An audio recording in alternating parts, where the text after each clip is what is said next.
नमस्कार, साहित्य तक के बुक कैफ़े के एक दिन एक किताब में मैं जयप्रकाश पांडे आपका स्वागत करता हूं। और आज मैं महर्षि विट्ठल रामजी शिंदे जीवन और कार्य इस पुस्तक के साथ उपस्थित हूं। यह साहित्य अकादमी पुरस्कार से सम्मानित कृति है जिसे मराठी साहित्य के मान्य आलोचक गोपाल मारुतिराव पवार ने लिखा था।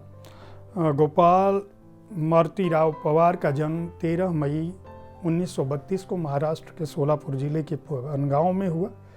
पुणे विश्वविद्यालय से उन्होंने स्नातकोत्तर की शिक्षा प्राप्त की और मराठवाड़ा विश्वविद्यालय में पीएचडी की डिग्री उन्होंने प्राप्त की। मराठी साहित्य जगत को उनका बहुत बड़ा योगदान रहा है। ढेर सारी कृतियाँ उनकी प्रकाशित हो चुकी हैं। यह पुस्तक मूलतः मराठी में लिखी गई थी और मराठी में ही इसे साहित्य अकादमी, केंद्रीय साहित्य अकादमी पुरस्कार मिला था महर्षि विट्ठल रामजी शिंदे के जीवन और कर्म के बारे में। इस पुस्तक का हिंदी अनुवाद गिरीश कासिद ने किया है। ये मराठी और हिंदी के सुपरिचित अनुवादक हैं, लेखक हैं। 10 अप्रैल 1973 को महाराष्ट्र के सोलापुर जिले में इनका जन्म हुआ। कथाकार संजीव, दलित साहित्य, प्रकृति और संदर्भ, हिंदी महिला आत्मकथा, ये सारी इनकी महत्वपूर्ण पुस्तकें हैं। भालचंद्र नेमाड़े और नारायण सुमंत पर भी इन्होंने काम किया है। महर्षि विट्ठल रामजी शिंदे अस्पृश्यता उन्मूलन और अस्पृश्य वर्ग की उन्नति के लिए आजीवन संघर्ष करने वाले महान समाज सुधारक थे और यह पुस्तक उनकी प्रेरक जीवन गाथा है। इस पुस्तक को लिखने में एक बहुत लंबा समय लेखक गोमा पवार को लगा था और इस पुस्तक में उन्होंने विट्ठल रामजी शिंदे जी के जीवन को, उनके कर्म को, उनके संघर्षों को और किस तरह से उन्होंने मराठी समाज को, खासकर वहाँ जो दलित वर्ग था उसके विकास में, महिलाओं की शिक्षा के क्षेत्र में किस तरह से काम किया, यह पुस्तक उसको समेटती है। साथ ही साथ किस तरह से एक अभावग्रस्त परिवार में पैदा होकर किस तरह से अपनी शिक्षा के जब चरम पर थे विट्ठल रामजी शिंदे, तब उन्हें एक अवसर मिला और वह अवसर था धार्मिक शिक्षा प्राप्त करने का। धार्मिक शिक्षा प्राप्त करने के लिए उनको बहुत सारी कुर्बानियाँ देनी पड़ी, अपना कैरियर छोड़ना पड़ा। यह पुस्तक उस घटना को भी बहुत मार्मिक ढंग से बताती है।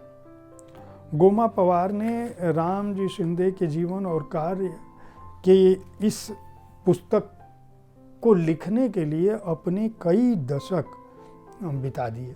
उन्होंने बहुत लंबा शोध किया और शोध के साथ यह स्थापित करने की कोशिश की कि महर्षि रामजी शिंदे का जो कार्य है वह महाराष्ट्र को आज जो उसकी पहचान है, आज जो वहाँ दलित चेतना है, उसको भी स्थापित करता है। इसके अलावा इस कृति से हम यह जान पाते हैं कि जिस समय बंगाल में ब्रह्म समाज महत्वपूर्ण काम कर रहा था, उसी तर्ज पर महाराष्ट्र में प्रार्थना समाज भी स्थापित हो रहा था। और प्रार्थना समाज की कोशिश न केवल एक तरफ सामाजिक जागरूकता कायम करने की थी, समाज को जोड़ने की थी, बल्कि लोगों को शिक्षा भी देने की थी। साथ ही साथ अंधविश्वास और कुरीतियाँ दूर करने की भी थी। तो एक तरह से जो नव जागरण का आंदोलन है, वह आंदोलन भी प्रार्थना समाज के हिस्से था। और उस प्रार्थना समाज और ब्रह्म समाज के जो कार्य हैं, उनको बाकायदा ब्रिटिश सत्ता या उस दौरान जो बौद्धिक अंग्रेज थे उनकी मदद प्राप्त हो रही थी।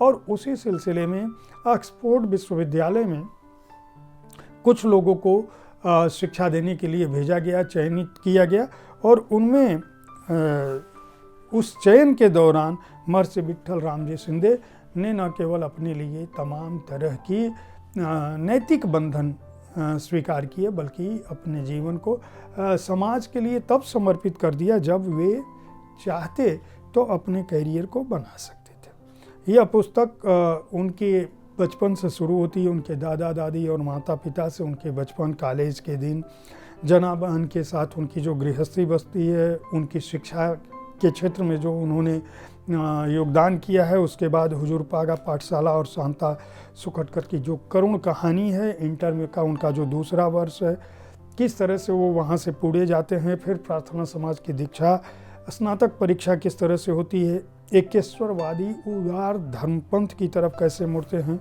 और प्रार्थना समाज से जो धार्मिक शिक्षा के लिए उनका चयन होता है और विदेश गमन होता है, मुंबई से जो ऑक्सफोर्ड तक की उनकी यात्रा है, मैनचेस्टर कॉलेज, ऑक्सफोर्ड में उनके पहले 2 महीने कैसे थे, क्रिसमस की छुट्टी और लंदन प्रवास, पत्रों का दिल बहलाव, दक्षिण तट पर पखवाड़ा, प्रोफेसर के परिवार में, एडिनबरो और स्कॉच सरोवर, हिंदू समाज, पारिवारिक एवं सामाजिक स्थिति, पेरिस में 1 माह, लिवरपूल की उनकी यात्रा, ऑक्सफोर्ड का जो अंतिम टर्म है, एम्स्टर्डम की अंतर्राष्ट्रीय उदार धर्म परिषद में जो उनका व्याख्यान था, उनकी उपस्थिति थी, किस तरह से वो स्वदेश आगमन उनका होता है, बड़ौदा में प्रचार कार्य किस तरह से आरंभ करते हैं, फिर किस तरह से महाराष्ट्र के अपने काम को मद्रास और काठियावाड़ तक ले जाते हैं, मुंबई में प्रार्थना समाज की नवचेतना और धर्म प्रचार किस तरह से होता है, जना बहन जो है पनवेल में किस तरह से अध्यापिका बनती हैं और किस तरह से मिशन की घटना घटती है, मराठों के सांस्कृतिक उद्धार की जिम्मेदारी वो अपने पर लेते हैं,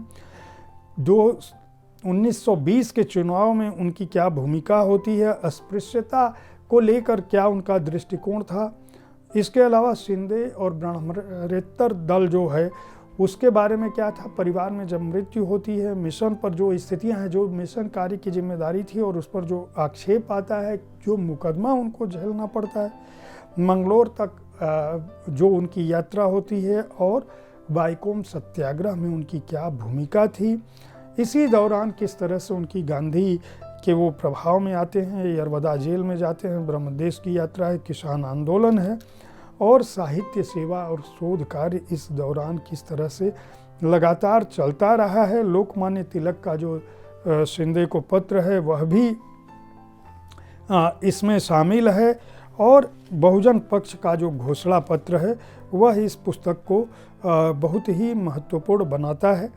खास बात यह है कि इसमें परिशिष्ट के तौर पर मूल पत्र जो है जो तिलक ने लिखा है शिंदे को वह भी शामिल है। एक लंबी संदर्भ सूची है।